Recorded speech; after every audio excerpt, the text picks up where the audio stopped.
ভারত নেপাল সীমান্তের পানি ট্যাঙ্কিতে আগুনে পুড়ে গেল 11টি দোকান। ক্ষতির পরিমাণ কয়েক লক্ষ টাকা।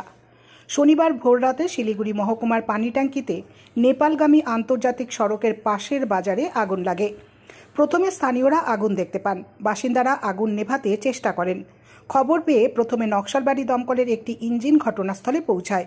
পরে মাটিগাড়া ও শিলিগুড়ি থেকে দমকলের 2টি ইঞ্জিন এবং নেপালের মেচিনগর মিউনিসিপ্যালিটির একটি দমকলের ইঞ্জিন ঘটনাস্থলে পৌঁছায়। প্রায় 3 ঘন্টার চেষ্টায় আগুন নিয়ন্ত্রণে আনে। খবর পেয়ে ঘটনাস্থলে পৌঁছায় খড়িবাড়ি থানার পুলিশ, এসএসবি জওয়ান ও ব্যবসায়ীরা। অগ্নিকাণ্ডে মুদিখানা, কসমেটিক্স, কাপড়ের দোকান, মোটর গাড়ির পার্টস ও হোটেল পুড়ে ছাই হয়ে গিয়েছে। ঘটনায় কেউ হতাহত হয়নি, তবে কিভাবে আগুন লাগলো তা সঠিকভাবে কেউ বলতে পারছে না। শর্ট সার্কিট থেকে আগুন লেগেছে বলে ব্যবসায়ীদের ধারণা, তবে ক্ষতিপূরণের দাবি তুলেছেন ব্যবসায়ীরা।